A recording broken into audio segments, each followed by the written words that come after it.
Imran Khan is here. Go. गोलियां खाने के बाद वो बंदा जिस तरह से आया सामने और वो तकलीफ में, लेकिन जैसे ही वो अपने वर्कर्स की तरफ देखते हैं तो वो मुस्कुराते हैं और वो हाथ हिलाते हैं और उसके बाद वो मौके का निशान बनाते हैं। ये होता है लीडर।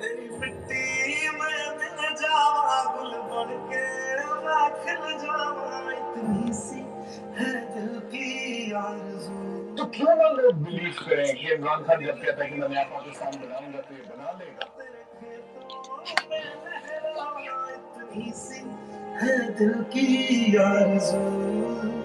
एक मुल्क का प्राइम मिनिस्टर वो मुल्क के बाप की जगह रखता है, उसकी कौम उसके बच्चे होते हैं।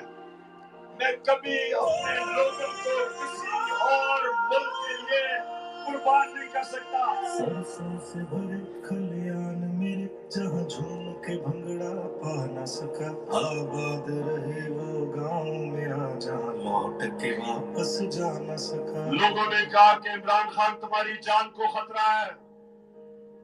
पाकिस्तानियों, मेरी जान इतनी जरूरी नहीं जितनी आपकी आजादी इस मुल्क को जरूरत है।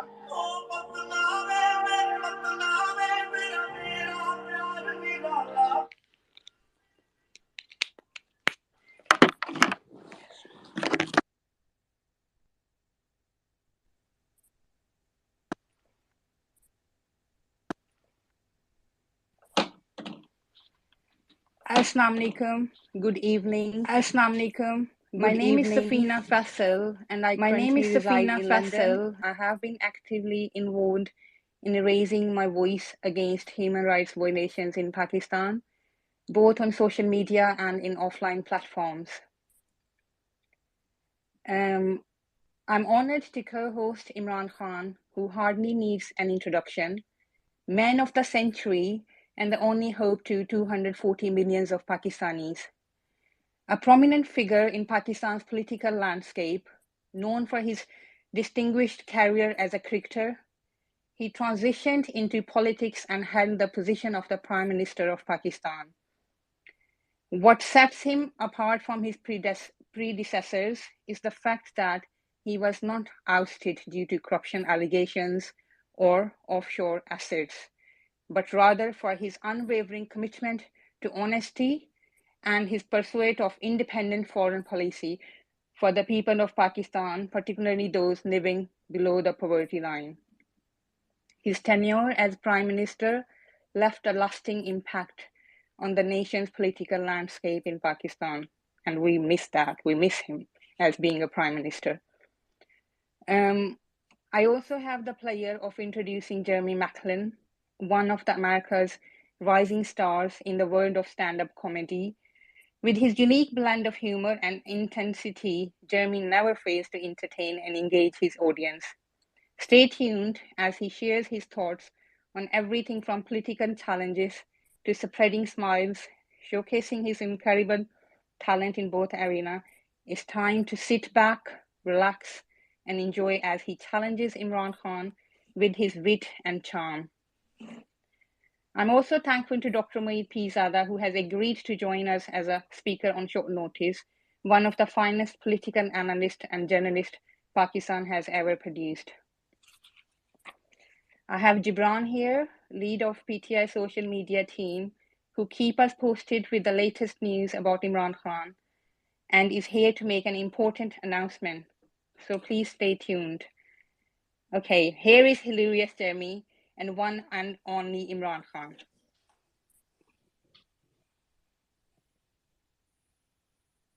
Assalamu alaikum, Khan Saab. Thank you so much for joining us. My name is Jeremy McLellan. I'm an American comedian who spent years of my life working with people with intellectual disabilities who were Pakistani and Muslim. So when I started doing stand-up, I quickly gained a large Pakistani following. I started doing comedy tours of Pakistan, and I became known as someone who was a friend to Pakistan and to Pakistanis.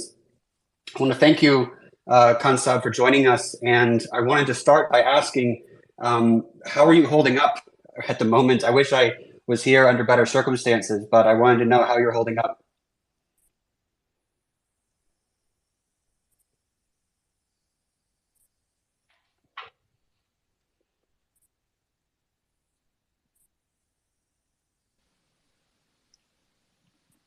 I think Khan Saab is supposed to unmute himself. Let me hold on. The CIA is hacked into our feed and is trying to silence Imran Khan, I believe.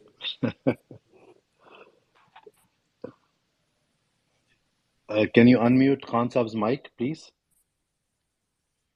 I'm trying to.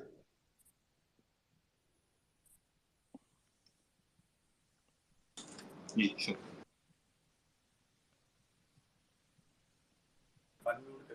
Okay, here we are. So now I can speak. Yes, Khan Saab, we can hear you now. Thank you. Okay. So, well, Jeremy, first of all, let me say it's a pleasure to talk to you. I know about your connections with Pakistan, so Oh, goodness. so as I said, it will be fun talking to you. You asked me how is my life. Well, I always lived in the fast lane. I mean, my life was never. If for a while things became calm in my life, I felt there was something wrong. So Yes. as someone who challenged himself throughout his life, so this right now, I would say I'm probably facing the biggest challenge of my life. But every challenge strengthens you. So my belief is that as long as you resist, the Almighty has given us such powers within us that the more you resist, the more you discover your strength.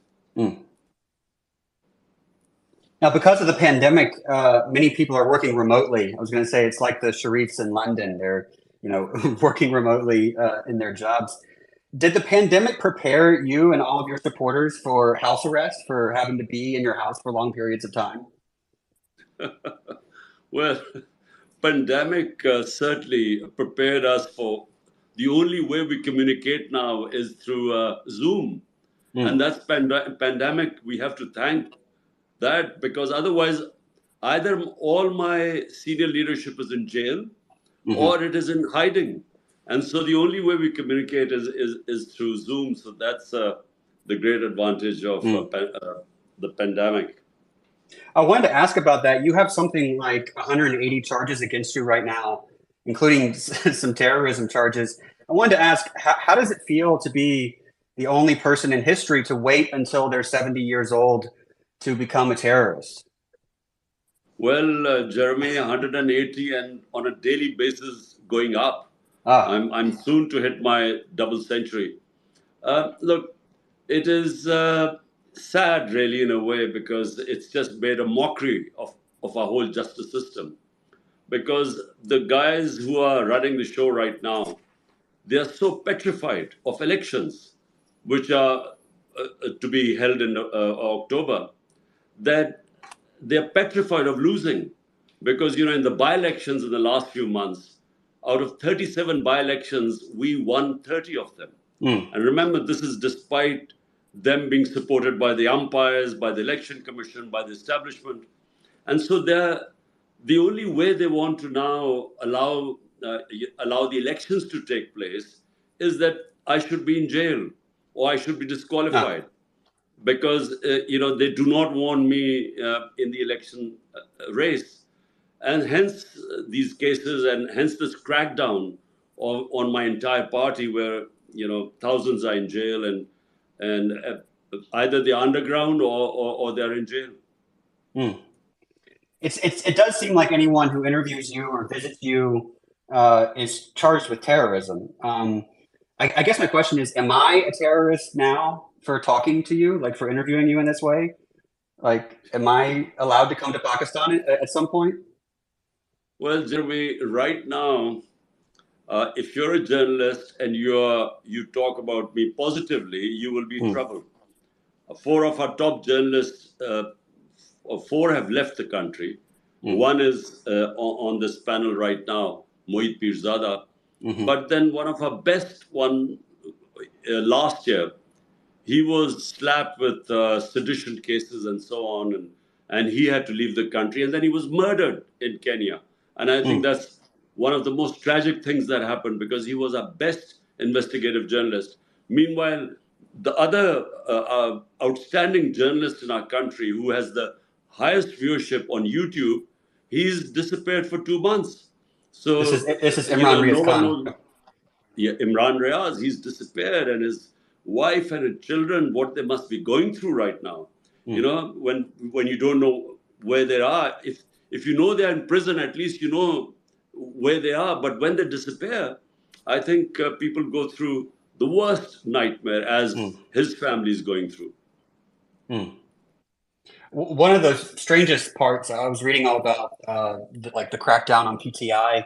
One of the weirdest parts of this is that it's actually illegal in the media for people to say your name or show your picture. Is that true? Well, they've been threatened. The media houses and the top anchors were all called in a meeting. The meeting was very short, 4 minutes, I'm told, and they were ordered that my name was not even to be mentioned on the media. And so people are resorting to, calling you Qasim's father or other sorts of codes for speaking about you, I believe. It's, Jeremy, if it wasn't so tragic, it's very funny what's going on. But it is tragic because, our media, in the last 20 years especially, it really became very vibrant. In fact, went overboard at times. But, the media was able to create the sort of public awareness about political issues that never existed before. And that's the only way someone like me, an outsider, was able to win the elections. My party only grew because of the free media, the vibrant media. And so, the pillars of democracy, one is the free media, the other is independent justice system. Same thing happened with our judiciary. In 2007, this movement started called the lawyers movement. And the whole idea was that we needed to have an independent justice system. So we were progressing towards a genuine democracy. And then comes this situation right now where we now have, the worst type of martial law. I mean, it's an undeclared martial law right now. Right. Basically, there is no democracy left in Pakistan. And what makes the current, so you said we have an undeclared martial law. Pakistan has obviously been under martial law before in the past. Would you say these are comparable situations? Well, General Musharraf's martial law, and that was from 1999 to 2008. Now, I was his opponent. I was in the opposition. I went to jail for about 7-8 days during his martial law. But I'm telling you, that was liberal compared to what is going on right now. I mean, this is, I feel as if it's like, what people must have felt in Stalin's Soviet Union or Nazi Germany. I mean, people get picked up in the middle of the night. If they're not there, their relatives get picked up. Their houses get broken. They get robbed. Their businesses are shut. And this is anyone who has anything to do with PTI. I'm not even talking about the senior leadership. And it's happening to the workers. I mean, it's never happened in our country before. Totally, the media is controlled. The judiciary is under extreme pressure. And I must say, some of the judges, despite the pressure, are sort of giving us whatever little relief we get. But I mean, all civil liberties have gone out of the window. Now, talk me through the events of I believe, May 9th, where you reported to the Supreme Court and you were abducted inside of the Supreme Court, correct? Well, I was sitting within the precincts of the Islamabad High Court. Okay. And I was sitting there to get my bail or various bails because, every day I have my going to court is like people going to the office. So every day I have to go to one court or the other when you have over 180 cases. So I was sitting there and suddenly, I'm sitting in the registry office and suddenly I see these commandos. Really, they weren't even rangers, they were commandos. And I thought, first of all, because, my life is at risk, according to the government, my life is at great risk. So the courts had asked them to give me protection. So I thought these guys had come to protect me, that there might be some terrorist hold up there. And then I discovered it was me who they were after. And so they really broke in, they beat up everyone. They beat up the lawyers, the staff there. They didn't dragged me out like I was some sort of a terrorist. And it was all illegal. And later declared by the Supreme Court of Pakistan, declared it unconstitutional and illegal the way they abducted me. And of course, those images, when they went out, it had a reaction. Right. And so 4 days later, you're released from jail because the abduction was deemed illegal. And you found out that during those 4 days, there had been protests, there had been violence. And what was your reaction? Well, when I was asked by the Supreme Court, they told them to bring me to the Supreme Court. So from the prison, I went to Supreme Court. And the first time I discovered that there had been violence was when the Chief Justice asked me that he said, "Do you condone this violence?" So I had no idea that there had been violence. I expected there would have been protests. But, when I was shot, and about 11 of our people had bullet wounds, one of the bystanders was killed. Even then, there were protests, but there was no violence or there was no arson. So I was quite shocked when I was told by the Supreme Court, and I immediately, of course, condemned it. Because in my 27 years, I've always urged my party always to remain within the Constitution, our right for peaceful protest, but never violence. So as things unfolded, Jeremy, unfortunately, later on, we discovered these people were embedded within us. And the ones who indulged in arson were not PTI people. They were people who were specially embedded within our ranks, and they are the ones who indulged in violence. And since then, we've been calling for an independent investigation, but we're not getting it because we can prove, if there was an independent investigation, we can prove that these guys were not part of our party because our party had never believed in violence. But unfortunately, that was used as a pretext. We feel it was pre-planned, the whole thing. Within 48 hours, 10,000 of our followers were put in prison. This can't happen unless it's pre-planned. You can't just go and pick up 10,000 people. So all this was planned. Senior leadership was put in jail, and the rest just went underground. So it was used as a pretext to dismantle the party. Now, normally, these are the kinds of things that would come up during a civilian trial where they have people defending them. But that I'm being told that's not what the plan is for the people charged with this. That they're actually being there's a push at least for them to be tried and for you to be tried in a military court. Yes, but right now in the Supreme Court, I have gone. Other people have gone into the Supreme Court against military courts. The case is still in the Supreme Court, but the ministers of the ruling party have actually stated that if the Supreme Court gives a verdict against military courts, the government would defy it, just like they defied when the Supreme Court announced Punjab elections on the 14th of May. According to the Constitution, the government refused. So we don't know what will happen, but clearly, I mean, there's no room for military courts in a democracy.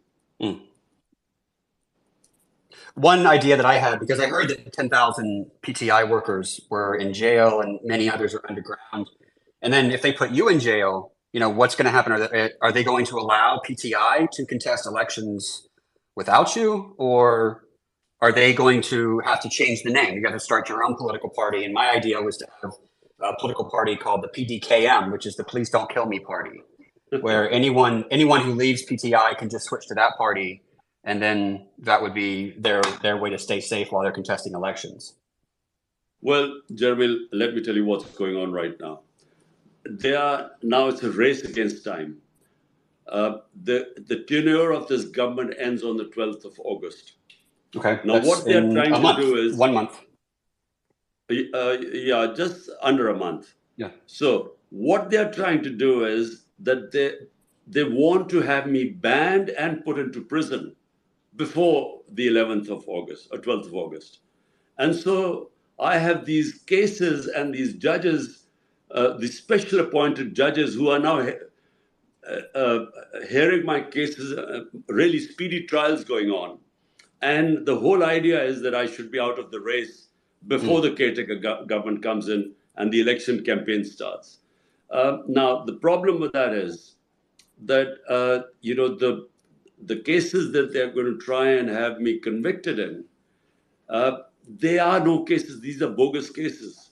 So if they go, but what they want is that they will have me convicted, and then when I go to appeal for the higher court, by the time the appeal will be heard, the elections would be over, so I would be out of the race. So this is the game plan, and also put me in prison so that I can't campaign. All I think, my view on this is that what they are trying to do is they will completely discredit our democratic system in trying to dismantle and not allow a party which has over 70% rating in Pakistan today. So the biggest political party in the country with basically almost 70% of the people behind it, if you try and make sure that it is out of the race, basically you're dismantling the democracy of the country. And that's really what they're planning to do. And all I'm hoping is that some sense will prevail somewhere along the line, because all that would do is it will destabilize the country. The country desperately needs political stability, which will then lead to economic stability. But all what they're trying to do is actually, it's going to cause more destabilization. But there's a panic amongst those who are in power that somehow, whatever happens, I should not be allowed to come back into power. Well, one of the things I was reading that came out in the last week that made me laugh was that you were accused of being a secret Israeli agent. Is that right? And I was thinking about all of the different secret religious things. Barack Obama was accused of being a secret Muslim. Indian politicians have been accused of being secret Christians. When I first visited Pakistan, I was accused by Indians on social media of being an ISI agent, which is obviously not true now that I'm talking to you. But wouldn't it be easier for all of us just to switch countries instead of maintaining, secrecy in our countries? Look, Jeremy, the problem is someone like me, they really find very difficult to place me. So at one end, I've been called, and a whole election campaign against me was that I was part of a Jewish lobby, a Jewish conspiracy to take over Pakistan. And then a whole campaign that I was Taliban Khan. So I was, a supporter of Taliban. And then a whole campaign for last few years, I was I was pro-army, a stooge of the military, and now I'm supposed to be anti-military. So I think, people find it easy to categorize people before maligning them. So, it depends where you stand in the political spectrum. Then accordingly, then they brand you like, Jewish lobby and so on. Point is, the saddest thing is that, my God is Rabbul Alameen.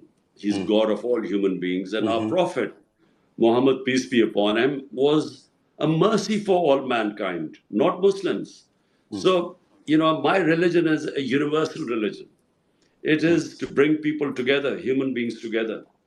And, very narrow-minded people, unfortunately, always, non-leaders, I call it, non-leaders always do their politics by hatred, through hatred, by demonizing one community to get votes.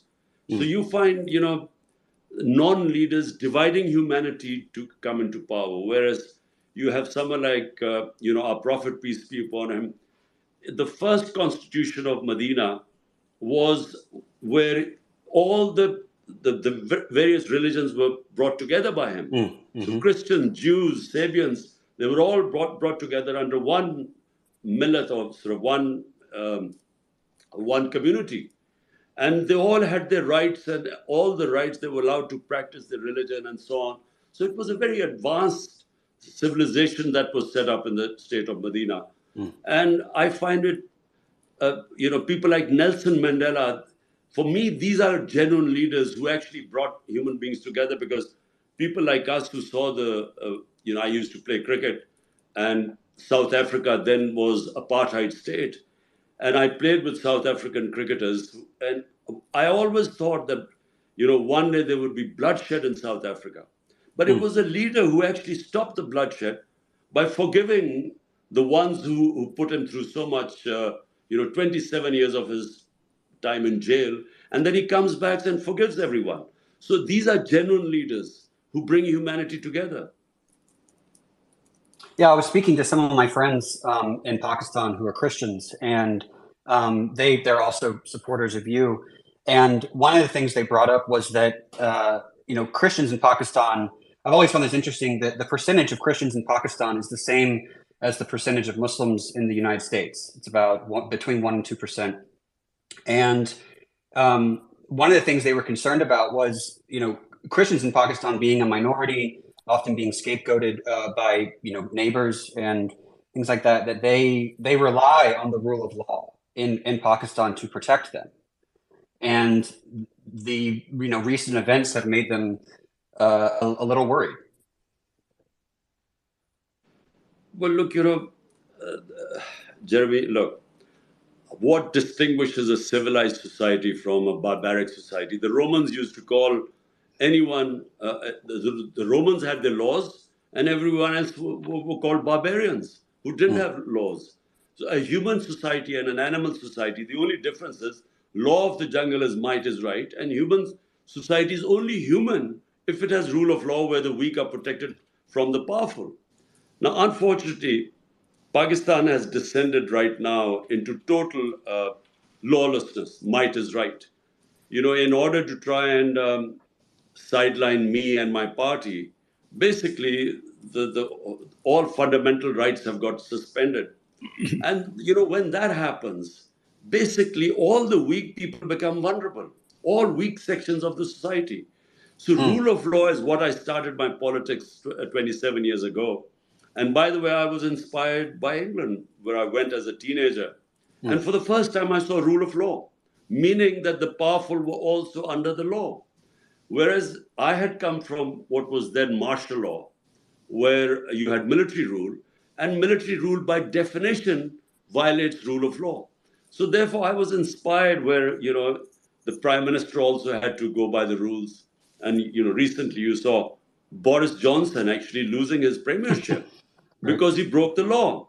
So, I mean, these are alien concepts right now in Pakistan. And that's what I started 27 years ago. And my 3.5 years in power, my biggest problem was that unfortunately the army chief at the time just was patronizing these powerful people who wanted to be above law.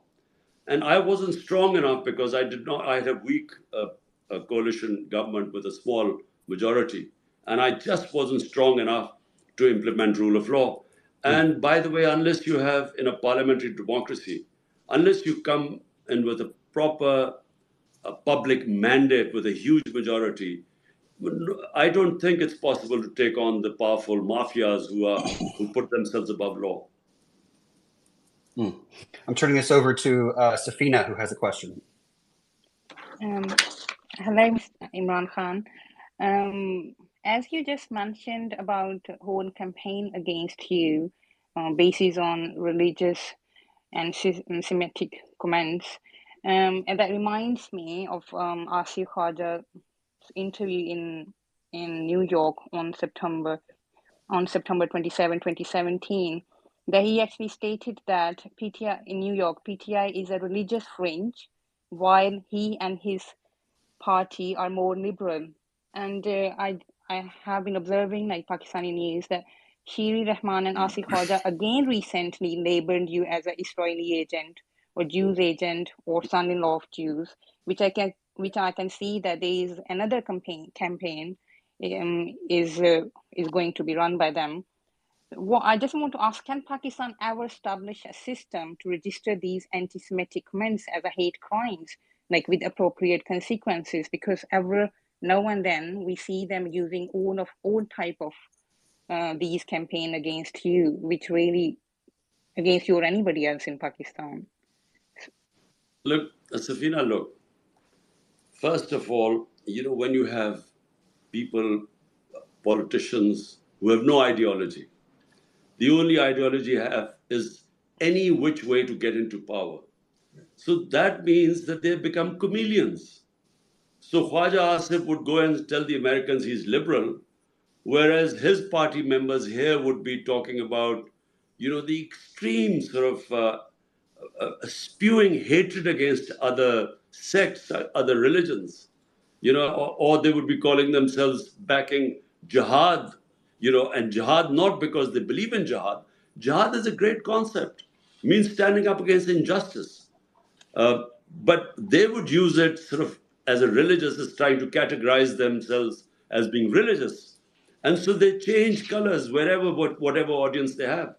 And Sherry Rahman, her party claims to be very liberal, and they talk about liberalism and so on. And yet, here she is making such comments and she made them in Urdu, didn't make them in English because she didn't want, the Western countries to know, what she was saying, these anti-Semite comments.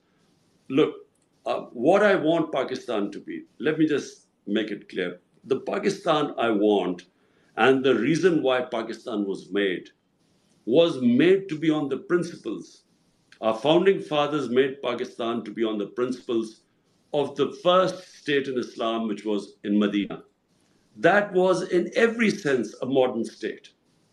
It had rule of law. Number one was rule of law. Remember, just imagine at that time, forget about, even now it would be unthinkable, but at that time, a Jewish citizen wins a case against the Khalifa, which means the head of state, Hazrat Ali, one of the most revered figures in Islam, because the judge refuses to accept the testimony of his son. So all citizens, regardless of their religion, were equal. And secondly, the head of state they put themselves under the law. So the Prophet, peace be upon him, is famous saying that even if my daughter commits a crime, she will be punished. The third Khalifa, the second Khalifa, Hazrat Umar, he had his son punished for breaking the law. And so, the state was built on great principles of rule of law, everyone equal, regardless of their religion. And secondly, women were given rights. We don't realize that was the first time women were given inheritance rights at the time. The Prophet saying that man has right over woman, as a woman has right over man. So, imagine at that stage, and then, of course, freeing the slaves. Slavery was, first time the Prophet spoke about how you have first to treat them equal, but the best thing is to free a slave. Now, these were, at that time, dynamic concepts. And unfortunately, and then, of course, his last sermon, where he said, we're all children of Adam. We're all equal. Whatever the color of our skin. So remember, these are 100 years ago, great concepts, modern concepts. But sadly, sitting right now in Pakistan, and I'm afraid for the last 70 years, we have not even remotely come close to these principles. Khan Sahib, this is Dr. Moeed Pizada, if you can hear me. Ji, Moeed. It's a privilege to be listening to you in a live space. I had the opportunity of seeing you almost every week till July, before I left, July or August. But I watched your interview with Tim Sebastian, and like many other interviews which you have given to Western media. And I'm mortified and surprised that someone like you, who's a modern man who talks of Britain, NHS, Scandinavian countries, Nelson Mandela, European history, and American history, is very easily tagged as a pro-Taliban, as a medieval, primitive mindset. What have you done wrong to send this impression? I really fail to understand. What have you done wrong? Well, Mohit, look, good thing you're not here. Otherwise, you would be behind bars right now. So good that you got away. Look, Mohit, look, I think in the Western press, the portrayal of Islam is ever since that Iranian revolution of Ayatollah Khomeini. The portrayal of Islam was that they divided Muslims between two categories, fundamentalists and sort of liberals. So Muslims who looked like Westerners became moderates or liberals, and then anyone who was perceived to be religious sort of became a fundamentalist. So it was a bizarre categorization of 1.5 billion people on this earth. And this really started, I can remember after 1979, the fear in the Western countries was that the whole Muslim world would be swamped by Islamic revolution, and from their point of view, fundamentalists would take over. And so, first of all, they didn't understand the dynamics of the Iranian revolution. And so it was a black and white categorization of the Muslim world. So when the Taliban came in, they never quite understood the reasons behind how the Taliban took over. They did not even understand the Afghan culture. They did not understand the difference between the urban culture in Afghanistan, especially Kabul, and they didn't understand what the rural culture was, and especially the Pashtun rural culture. And so they didn't understand when the Taliban took over what were the circumstances in Afghanistan. No one went into the depth. And so it was a black and white. Taliban were these religious fundamentalists who hated women and so on and didn't like girls' education.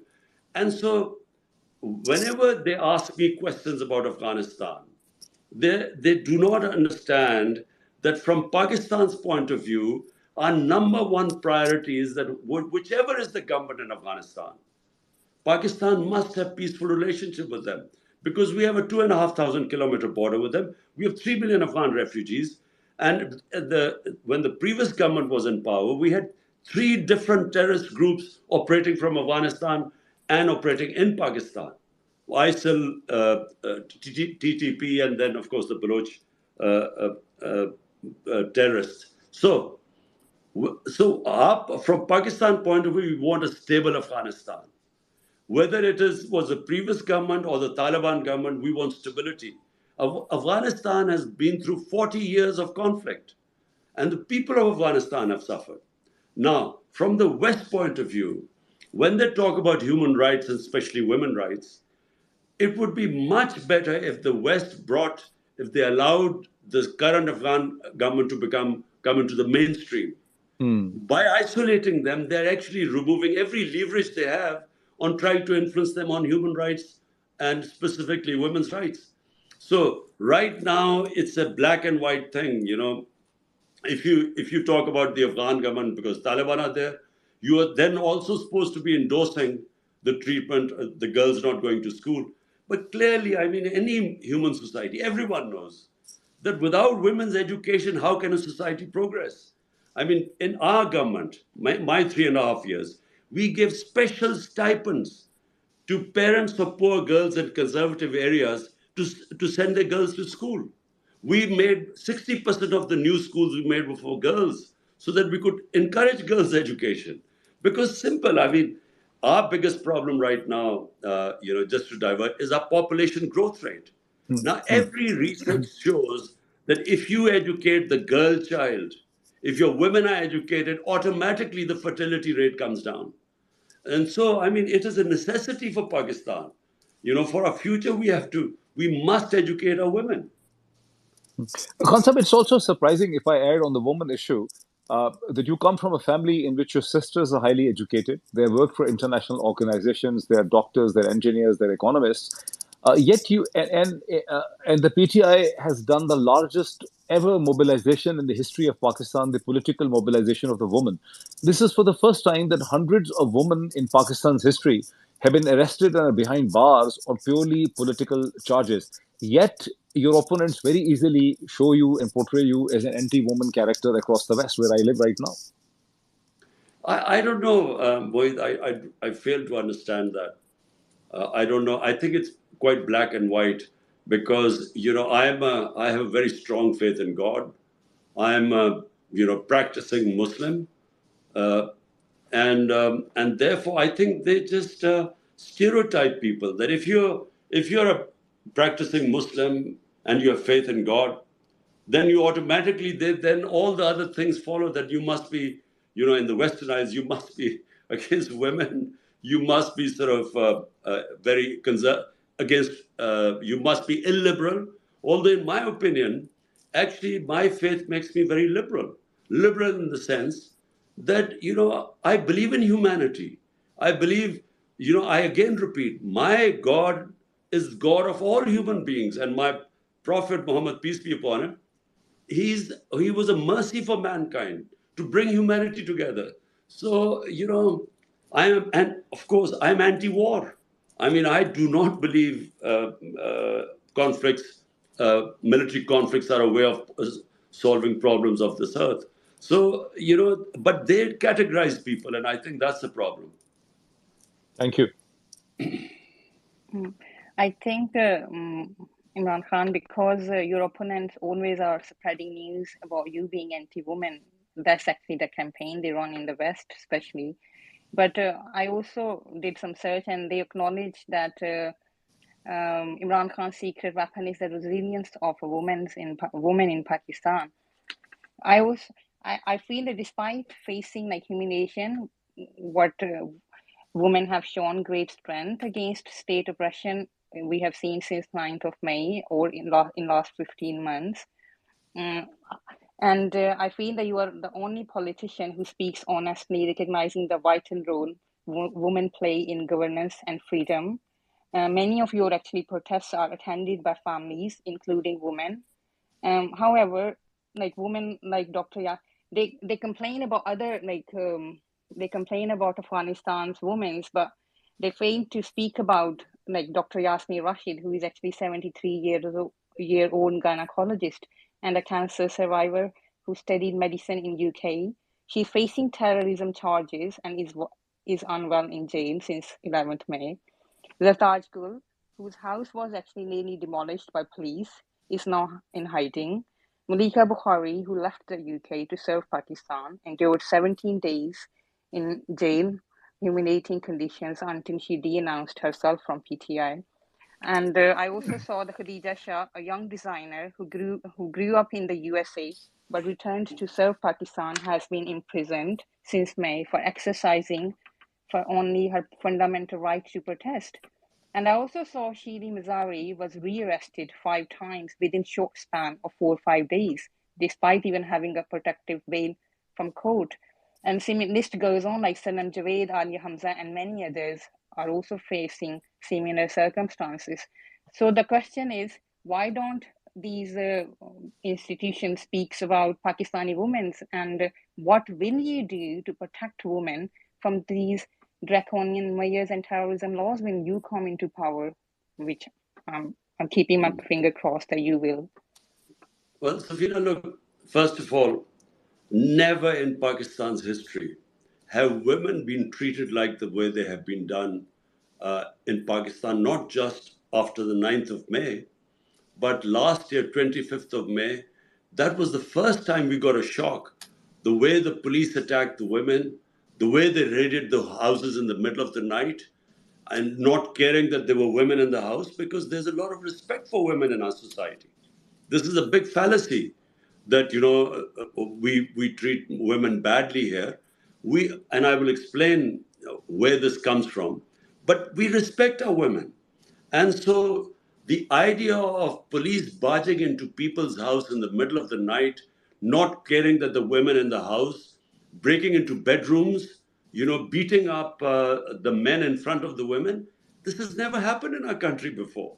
So that first time happened on the 25th of May. And after 9th of May, what they did to peaceful protesters, women protesting peacefully, what they did to them, the way they beat them up, there's a lot of footage on social media. And I thought they went out of the way to spread terror amongst the women. And then they jailed them. And you've named a few, but there's so many other women who you haven't named, but who have been living in terrible conditions within the jail. And the worst thing is, they have deliberately terrorized the women.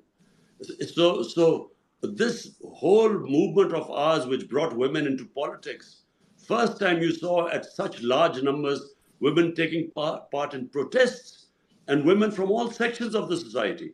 And suddenly, when these images went out, not only women being beaten up on the streets, but then women put into jail. I mean, imagine how difficult it would be for the men folk to allow the women to go out who understand Pakistani culture.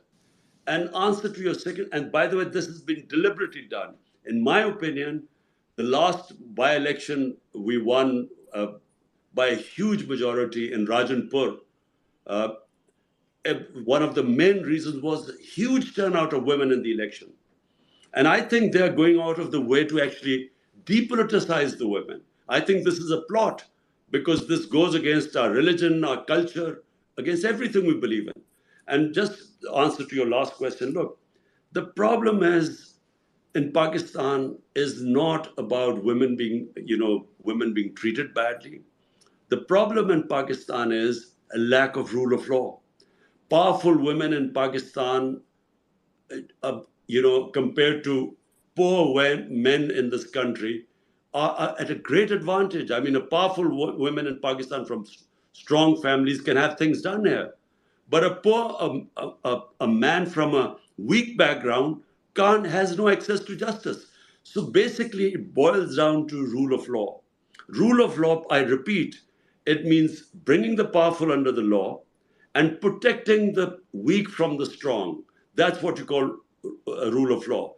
And that is really what I've been struggling for 27 years. And that is eventually what will protect the weaker section of the society, whether it is women, whether it is minorities, or whether are the poor men.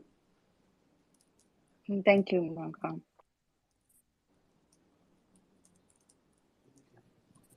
Thank you. Kansalab, I wanted to ask, we've been speaking about misinformation a lot during this time, and I'm not sure if you remember this. I have my own story about misinformation, and that is that I was supposed to go on a comedy tour, and I did. It was my first comedy tour of Pakistan, was in 2017. And when I started advertising that I was coming to Pakistan, it was Nawaz Sharif supporters spread the rumor on social media that I was your secret child in the West. I don't know if you have any idea about that, but that actually ended up on ARY and Geo News, like spoken about on the news. And I had to contact the Sharif administration to explain that I was not your son, so that my visa would be able to go through. And they ended up calling the embassy in the US. I got my visa. I went to the airport, and then on the flight to Pakistan, Nawaz Sharif was removed from office. And so, in a way, Nawaz Sharif's last act of corruption was getting me my visa to go to Pakistan. Jeremy, look, the problem is when you have people desperate to cling to power, because power for them means two things. Power for them means making money and stashing it abroad because they can't afford to keep the money in the country. Because when you make billions, if you keep it in the country, it gets discovered. So you have to send it abroad. So you do twice as much damage to the country when you launder the money out of the country. And Nawaz Sharif and these two families, this is what they've been doing for 30 years. And by the way, they blame each other for money laundering too. So it's not just us calling them. And secondly, the next problem is how to protect that corruption money. So that becomes the second thing. That's how they damage the country even more. Now they want to protect the money. So protecting the money means they must stay in power, because only in power can they protect the money. So this whole exercise of them conspiring with the ex-army chief to topple my government. I mean, their main interest was how would they get immunity from corruption cases, and that's exactly what they did the moment they came into power. First thing they did was they passed the legislation in Parliament And it is incredible that such a legislation could be passed, where by law they managed to get rid of, they got immunity from the corruption cases of at least $5 billion, 1,100 billion rupees. So they passed this law, and they were able to get away from these corruption cases. By the way, these corruption cases were made against them when they were in power, not during my time. So this is the problem. And by the way, Jeremy, this is the problem the entire developing world faces. Today, countries are poor not because of lack of resources. They are poor because they don't have rule of law. And a symptoms of not having rule of law is corruption, and corruption of the powerful. And that's what destroys a country, because, according to the United Nations Secretary General's panel, which is called the Fact-Eye panel, made up of economists who researched over a year to find out why were the poor countries getting poorer and rich getting richer. And the main finding is that every year, now listen to this, $1.7 trillion, $1,700 billion every year leave the developing world into offshore tax havens or into Western capitals. So $1.7 trillion moves from the poor countries to the rich countries and offshore accounts from the corrupt ruling elites. So this is how countries are getting poorer, because they are being robbed by their own elites. It's like if people might not know this, might not have read it in history, the greatest transfer of wealth took place when the East India Company conquered India. And from 1757 onwards, when they conquered India in 1757, India had 23% of the world GDP. And from then onwards, for 150 years, they transferred the wealth of India, was creamed off and taken off to Britain. And Britain had 3 or 4% of the world GDP when they conquered India. When they left India, Britain had 22 or 23% of world GDP, and India was left with 3 to 4% of the world GDP. So, they robbed the country. It's exactly what the ruling elites of the developing world are doing right now. They are siphoning off the money, and they end up and unfortunately, the powerful countries, rich countries, don't do anything to stop this plunder. You're speaking about the rule of law in Pakistan. Of course, the West prides itself on our rule of law.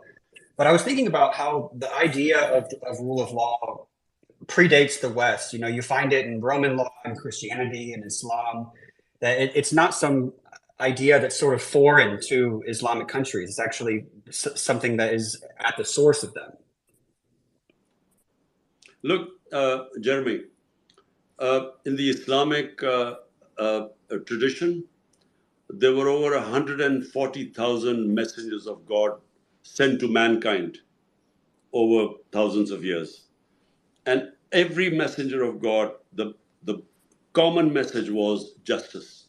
One of our great scholars, Ibn Khaldun, he was considered the father of modern history. According to him, he said that my whole study of Islam brings me to just one point, that the whole purpose of the Almighty sending man to earth is to establish justice. So whenever during human history, the societies that had a better justice system always prospered. So it is connected to prosperity. So justice brings you rights. Rights gives you freedom, and free and stable societies then become prosperous. So hence, if you look at the table of rule of law index, out of the 140 countries, the top 15 countries which have the best rule of law are the most prosperous. And the bottom 15 countries which do not have rule of law are the poorest. So it is directly connected to prosperity. Khan Sahib, can I jump in for quick Sure, questions? please. Because then I have to leave because I'm doing on a house search and I've been called for an appointment. Khan Sahib, I am surprised also that uh, the way the media has been treated, the way Shahid Arshad Sharif has been murdered. Imran Riaz Khan is missing now for 65 days. Look at Sabir Shakar, myself, Shaheen Sebai, Wajahat Saeed. We all have been registered FIRs for terrorism. Yet the impression of the Western media is, and I think also Jeremy should comment on it, is somehow or the other that you are also as harsh to media. Not a single journalist was arrested in your time. There were no FIRs against the journalists. The journalists were not abducted and detained under your government. Neither are you able to explain that situation, nor is anyone understanding in the world. There is a sea difference. Look at myself, look at Sabir Shakar, look at Shaheen Sebai, look at Wajahat Saeed, look at the poor Arshad Sharif, look at his family, look at Imran Riaz. Yet they're blaming you for cracking down on media. I mean, how do you explain that? Well, I think, Moeed, there's a term called moral equivalence, where they equate two unequal situations and actually protect the real aggressor.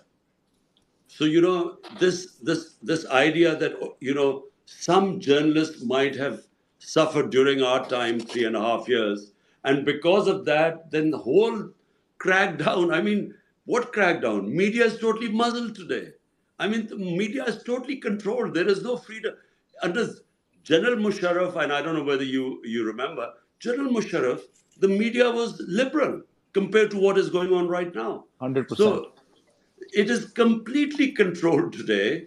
I mean, not just that the four of you have left the country, not just that Ashar Sharif was murdered after having to, because of threats to his life after leaving. I mean, what about the 4 or 5 senior journalists who were roughed up and beaten up in Pakistan? I mean, senior journalists like Azamir, like Sami Ibrahim, like Ghulam Hussain. I mean, these guys were just roughed up within Pakistan and threatened. So, I mean, this is unprecedented what is going on, the sort of crackdown. And yes, you're absolutely right. Sometimes they bring out some sort of human rights watch or some report or some international journalism who might have mentioned few journalists got a raw deal. But by the way, I looked at all there were 10 cases, so I actually had it investigated. There are 10 cases. And all of them, there were 3 of them which has to do with security, where the military establishment directly spoke to the media owners in 3 or 4 cases. There were one case which we were unfairly blamed because the channel, this one guy, his viewership dropped. And there was only one case that came to me, and that was about Matiullah Jan. And when I found out that he had been picked up, the next day we had him released. But you cannot compare what is going on. I mean, there's just no comparison between then and now. I would like to add, actually, Imran Khan, thank you for answering to Dr. Mead, that since last 15 months, there are more than 40 cases, 40 individual cases registered against journalists.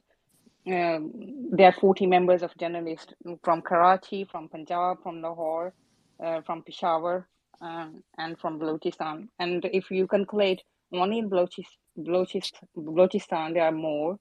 But I have a question, as Dr. Maid said about media, that the rape incident actually, if you remember, Dr. Maid, the rape incident on the motorway during Imran Khan's tenure sparked international outrage. But the Human Rights Commission in Pakistan took quite active measures to seek justice on the times. But when I look at now, in early February this year, a woman was assaulted in F9 Park, Islamabad. Media discussions on that matter were completely banned by PAMRA, and our human rights bodies appeared to remain silent, like there was no peep.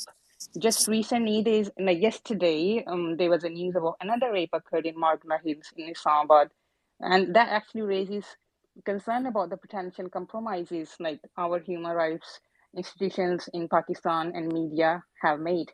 Is there really are the human rights organizations and the media in Pakistan is completely compromised? Because what I heard, okay, Imran Khan's name or PTI leadership cannot be mentioned in TV, but other than that, can all these crimes is also banned, and why actually human rights organizations are silent, why there is no beat against those things.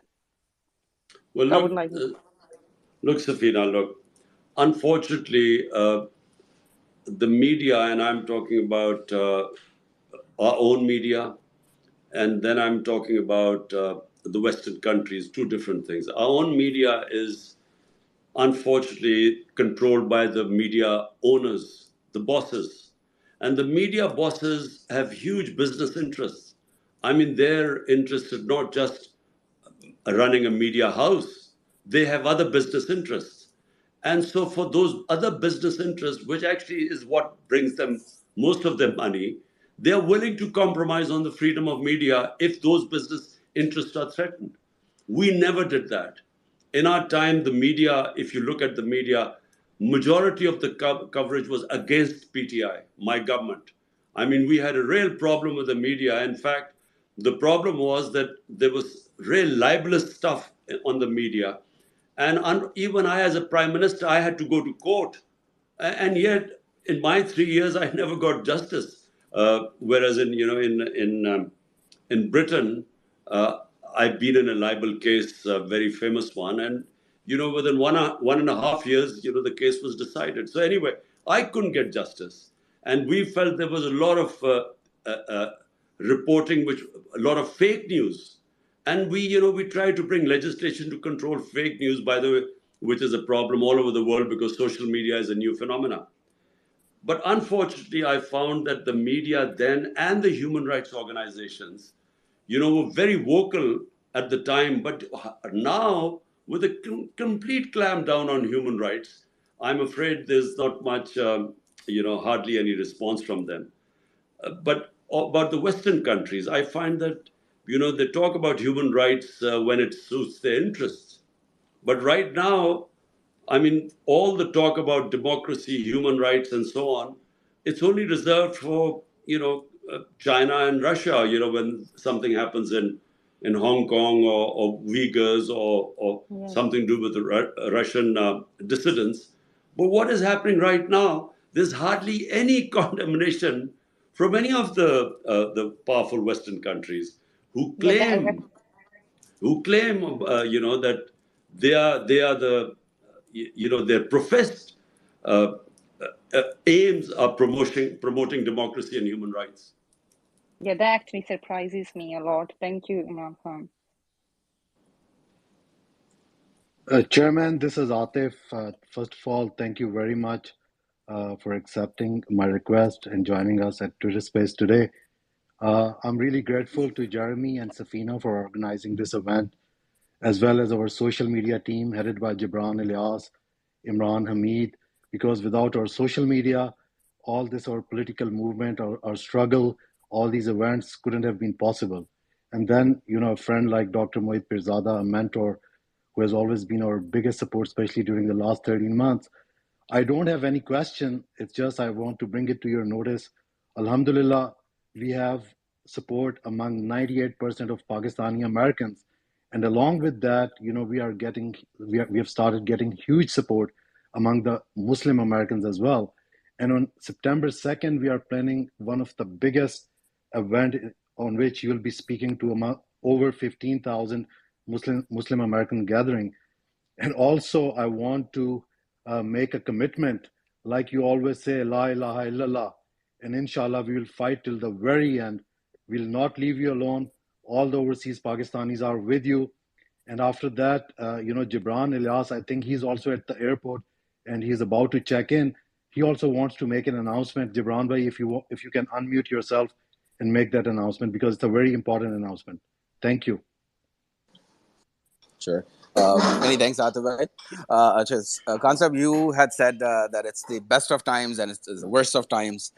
So what we have done in social media is, we've heard of citizens journalism, But what we have done is this is going to be the first ever citizens documentary.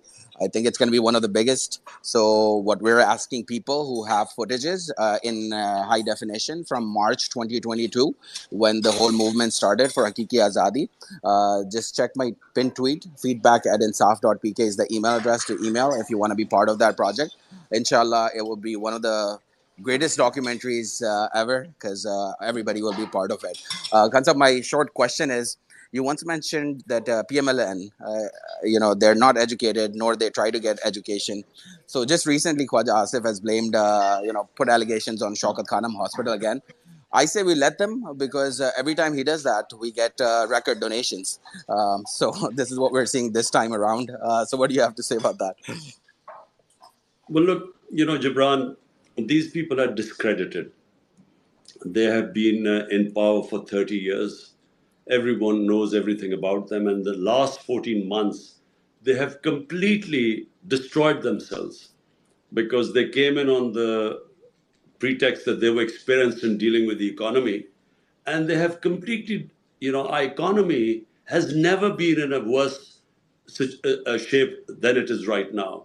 And this is, despite what was called the commodity super cycle, when post-COVID, the international commodity prices had gone through the roof, which is when we were in power. And now they are down by 35%. And despite that, you find that inflation is unprecedented in Pakistan's history. So number one was inflation. Number two was fixing the economy. The economy has nosedived in Pakistan.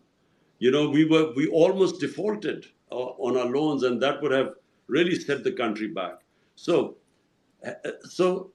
people now, the reason why they are scared of holding elections, and the reason why they only want elections is when they know that PTI is completely hamstrung by the establishment, and I'm in jail or disqualified, because they're petrified that in the elections they'll be wiped out. My point is that whatever happens, they'll be wiped out in election. Even if I'm in jail or if I'm disqualified, I don't think that the moment the elections start, they do not understand the passion on the ground right now. The feeling of injustice amongst the people, what is happening, whether it is economic injustice and whether it is mishandling of the economy or the governance system and the levels of corruption. So they will be wiped out whenever there are elections. But the point is that people like Khwaja Asif, no one listens to him, because these people are supporting, they have supported the most corrupt governments. I mean, the two Asif Zardari was considered the most corrupt man by people like Khwaja Asif and Nawaz Sharif. Now they're all together. And Zardari used to call Nawaz Sharif the most corrupt person. So they're all together now. So anyway, they have no credibility. And that's reflected in them trying to run away from the elections. Ansab, this is Jeremy again. I wanted to ask you, there seems to be an effort by the media to portray you as, somehow anti-American. I know that one of your generals paid $30,000 to lobby the U.S. to support your removal as prime minister. Would you be willing to match that amount if I convince the CIA to put you back into power? Well, Jeremy, yes, amazingly, my own army chief at the time had hired this lobbyist without us knowing, and my own government was paying him $30,000 while he was lobbying against me to the Americans and telling them that I was anti-American. But I just a word about what is this idea about anti-American. I mean, how can you be anti-whole country? This idea of calling someone anti-American or anti-Pakistani or anti-Indian, for instance. How could I be anti-Indian? I would be anti the policies of Narendra Modi, specifically the way they are treating the minorities or the people of Kashmir. But I can't be anti a whole country, because a country is made up of all sorts of opinions. So I was always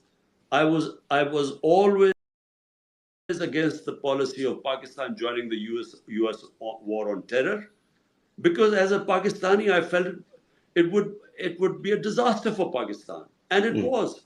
80,000 Pakistanis were killed in it. over $100 billion lost to a poor economy. And I was always skeptical about the US uh, war in Afghanistan or US invasion of Afghanistan because, there were no clear aims. And I kept saying there would never be a military solution. So if you criticize the US foreign policy, does not make you anti-American. I mean, if I'm today criticizing my own government for this fascist tendencies, I mean, the draconian laws, the total violation of our fundamental rights, does that make me anti-Pakistani? So this is, it's to brand people. Sometimes I feel that, to stop criticism of certain policy, and especially when you're from other countries, it's easy to brand you as being anti-American and then shut your voice. Well, I would Sure. like to add in there, Imran Khan, that you have stayed in UK since you were 17 years old, and you always say that you loved being here and their rule of law. That's how actually you got inspired by. So I would like you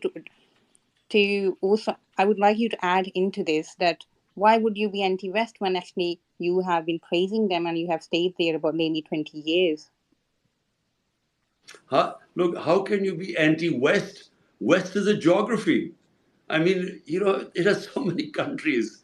These are so bizarre, these terms. He's anti-West or he's anti-American and so on. Look, I mean, Britain, I keep telling everyone that the first time I saw two important things which made the basis of my manifesto was rule of law and a welfare state.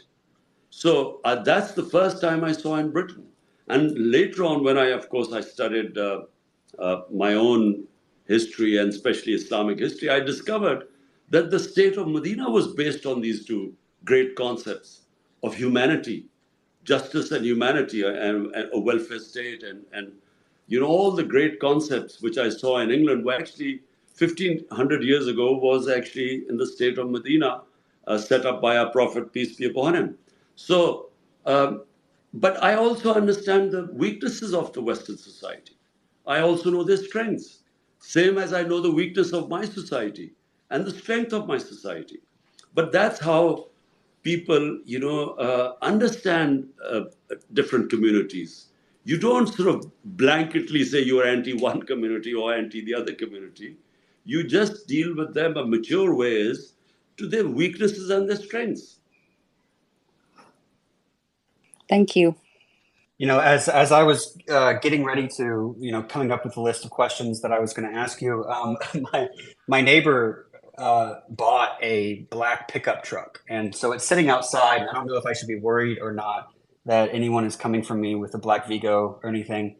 But I wanted to ask you, Jeremy, yes, Jeremy, you should be very worried okay, because if they come in, let me tell you what they'll do. First of all, if they find you, they're going to thrash you. okay, And if they don't find you, they will pick up anyone who's in your house. They will take them, with them in the black Vigo. They will smash your house. They will rob it. I mean, this guy. I mean, one of my MPs. He was not in the house. They broke open his safe, and they, took away everything from the safe. So it's not just that they beat you up and they rob you. They break the house. In other words, they vandalize the house. They also rob it. So be careful. right. If I do need to, if I do need to flee, from what I understand, I can hide in Abbottabad, because they never look there, from what I understand. Well, The my senior leadership, they will give you plenty of hints because they've been hiding for 2 months. oh, They're okay, all there you out go. of their homes. They're hiding. Gotcha. Uh, I think Safina mentioned Pakistani Americans. Now, I have a pretty big fan base of Pakistani Americans, and in terms of the population of Pakistanis in the United States and the effect that they have in the United States, it's very outsized. We call it like punching above your weight. They're one of the most respected and influential groups.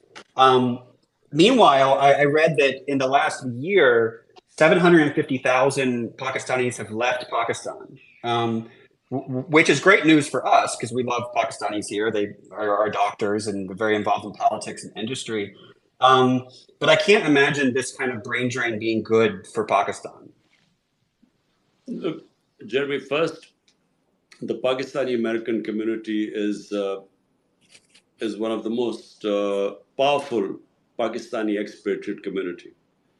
And also it is one of my biggest support, PTI's biggest support does come from not just the Pakistani Americans, but basically amongst the 10 million Pakistanis that live abroad.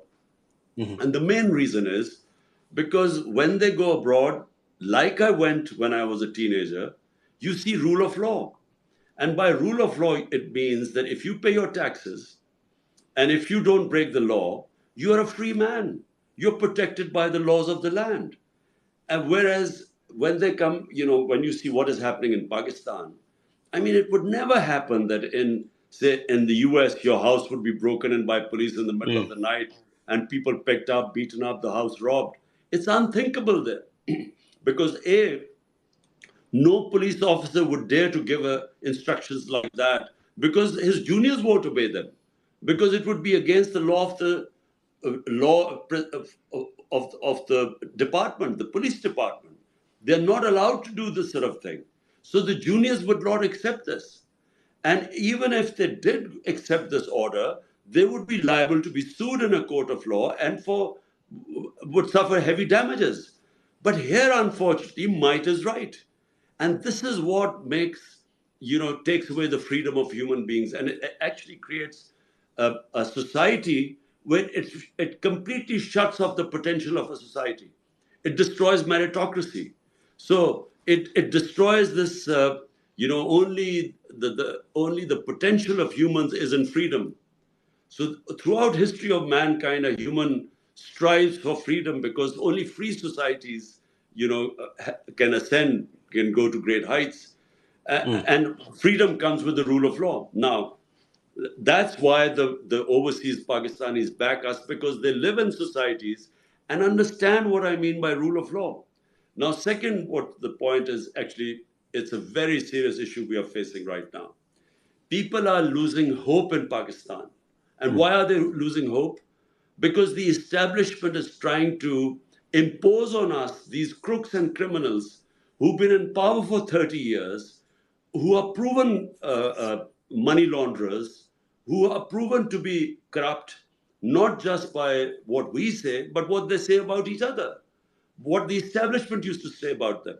So when these people are imposed on a country, and then you see that the establishment is trying to not allow the biggest party to come into power, which means over 70% of people, the choice of over 70% of the people will not be allowed to compete in the elections.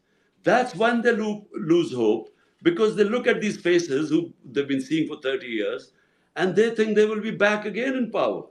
That's why we have 1.2 million top professionals leaving the country in the last few months.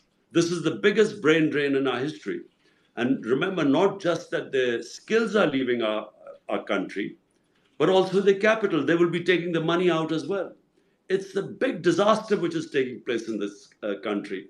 And unfortunately, right now, the way the establishment is sitting with this government of crooks, this is the biggest, from my point of view, I mean, the cause of hopelessness. And it's because of hopelessness that you find people leaving the country. So my question is about the status or the role of the Army in all of this. People ask you lots of questions about the Army, and from what I understand, the Army is the most competent institution in Pakistan. So anything that needs to get done, whether it's COVID policy, which you were praised for, relies heavily on them. That's just how everything works. But a healthy country needs other institutions other than the Army to be strong, to be intact, to be able to carry out the functions of a society. So how does a country transition to having stronger institutions other than the Army? I mean, are there any other countries that have done this? What's your plan for this? Well, look, Jeremy, we started off as a security state. because in 1947 we got our independence, and the next year we had a conflict with India. Now, from then onwards, there was this fear in Pakistan that we have a neighbor 7 times the size of our country, and will we survive? So the dependence on the army grew, and over a period of time, not just dependence, but people sort of love the army because you love an institution which will guarantee you your freedom and your protection. But subsequently, the country had to evolve. You have to evolve as a country to have a proper democratic system. A proper democracy means genuine freedom. And, that evolution process kept hitting snags because we would have military dictatorship, then we would have a democratic setup come in, and within a decade it would be wound out and the military would come back in again. So this happened 3 times. Now, when it happened 3 times, the evolution of the democracy stalled. So while we would have been evolving as a democracy, unfortunately, it stalled. Now, in the last, how many years should I say, 15 years, our democracy was sort of moving forward. There was no interruption in our democratic process. And, we were sort of struggling along on our way, and the democratic systems were getting stronger.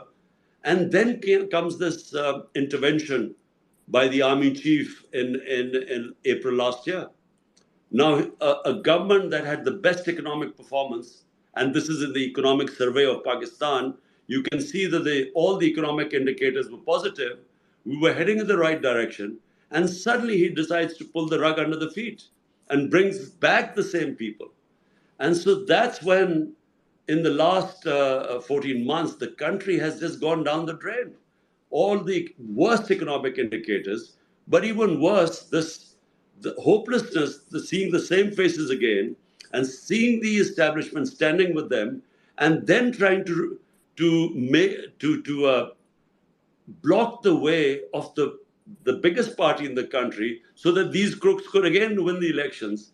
That is what is causing hopelessness. And secondly, that means completely dismantling the democratic structure that had been evolving over a period of time. So we are right now back to square one. And this is why the coming elections, could be vital for our country's future. In my opinion, no matter whatever the establishment wants, I think that people will come out in such great numbers and they will vote against these criminals. And I think we will have a huge change. But, other people are watching the grip of the establishment right now, and then the draconian measures right now. People are just losing hope, and they feel that there's no hope, and they're leaving the country. Okay, Mr. Khan, that actually reminds me what happened in GB. As we are aware, none of the prime ministers in Pakistan has ever served a full 5 years term in last 75 years, despite having their party's majority of the seats.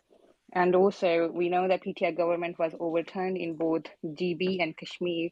And on the election day, July 7th, the GB parliament was sealed by the police, and even the assembly speaker was not allowed the entry. So considering all these hurdles, how we can expect that upcoming elections to be free and fair? If the PTI wins a majority of the seat, what does the future hold given what has happened in GB recently, which you are aware? It is also worth noting that elections announced by the Supreme Court on May 14th were not held in both provinces. So what actually, given these challenges and previous incidents, how we can ensure free and fair elections if PTI wins the majority of the seat? What does the future hold based on what happened in GB, for us, that you were overturned for after 3.5 years? So even if we given these challenges, how we will make sure that free and fair elections will happen, and what will be the future of our democracy? So Jeremy, can I have just one question after this? Can you Yes, make this a absolutely. one Just a few more question? minutes of your time. Yes. So I'll just answer this and then one question after this. Look, Safina, look. What happened in Gilgit-Baltistan and what happened in Azad Kashmir is a disaster for our democracy. Because what you saw was the manipulation by the establishment of pulling down a government. Now, if this keeps happening, the democratic process can never evolve. So you are always, beholden to a powerful establishment, which then decides to make or break governments. And the damage done to Pakistan, and I'm not talking about PTI, the damage done to Pakistan by what General Bajwa did by removing a running economy, a government that had gone out, had dealt with COVID, one of the best top 3 countries in the world, which dealt with the biggest crisis, humanity faced for almost a century, and then brought the economy, the economic performance, 6% growth rate, average last 2 years, to bring down that government and replace it with these cabal of crooks. And then they crash the economy and destroy the governance system. So who is going to pay for this? Who should be responsible for this? Will anyone ever be held responsible for doing this such tremendous damage to the country? I mean, the amount of damage done to the common people going below the poverty line, half our industry closed today, growth rate from 6% coming down to 0.3%, which has consequences. When industry shuts down, it takes quite a while to again open up your industry or restart it. So this is what happens when someone makes decisions in a closed room without any debate and then not accountable to anyone. And he can then trot off anywhere while the country just goes down the drain. So, and I'm afraid in Gilgit-Baltistan, the tragedy is that Khalid Khurshid was one of the best chief ministers I've seen in Pakistan. He was outstanding. And to actually bring him down and his government, such a great disaster was done to people of Gilgit-Baltistan. I think it is sad what happened. I think it is not just bad for democracy, but for the people of the entire Gilgit-Baltistan province. So to conclude, let me just say, look, our democracy has to move forward. We have no choice but to have democracy. A bad democracy is better than a military dictatorship. This is a consensus amongst the people of Pakistan. So where do we go from here? The question you are asking is that what happens if there are no free and fair elections? Right now, no one thinks there are going to be free and fair elections because they're already planning to rig the elections. But my opinion, I'm an optimist. I feel that in this election, the level of public awareness in Pakistan is so much that I feel that you will have the greatest ever turnout in these elections. And no matter how hard they try to rig it, I'm a strong believer that the people in this country will defeat all methods of rigging which are being planned. Inshallah. Thank you so much, Imran Khan. I have one very, very fast question from my followers who all want to know that on the subject of biryani, do you like aloo or no aloo in your biryani? Well, as you get older, your tastes change. So biryani was a great a delicacy of mine some 40 years ago. But right now, I'm afraid there are other uh, delicacies that I enjoy most. But then, yes, biryani with aloo like With to eat. aloo. Okay, thank you. And also, how do you, I mean, just day to day, how do you maintain, this is the last question, how do you maintain a sense of peace and hope during this time? Well, Jeremy, I have a very strong faith in God, which always keeps you going, because you try your best, and since I'm not doing this for myself, I'm doing this for my country. Why am I doing this for my country? Because I'm one of those privileged people who got so much love and respect from his country that it was important for me to try and do my best for them. And so I've tried to do my best for my people. And the rest I leave to the Almighty, because, you know, it's success and failure are in His hands. Effort, struggle is in my hand, and I will be struggling to my last breath. But then how do I relax and stay calm and content at night? Because after doing my best, then I pray to the Almighty that, look, now it's up to you. You are the one who's going to decide whether I succeed or fail. So actually, that's how I go through all the tough times. And I have to say that these 12 months, and particularly the last 2 months, have been probably the toughest 2 months of my life. Well, Khan Saab, thank you so much for joining us for this space. And hopefully next time I see you, it'll be under better circumstances in Pakistan. Thank you. Well, Jeremy, we look forward to seeing you in Pakistan in better circumstances. Yes, inshallah. Thank you. Thank you. Inshallah. Thank you so much, Imran Khan. Well, that concludes this space. Thank you all so much for joining us. Special thank you, of course, to ex-Prime Minister Imran Khan, to Atif Khan, Safina Gibran, and Moeed, who joined us during this. Thank you all very much for listening, and please, follow me on Twitter at Jeremy McLellan. Thank you so much. Bye.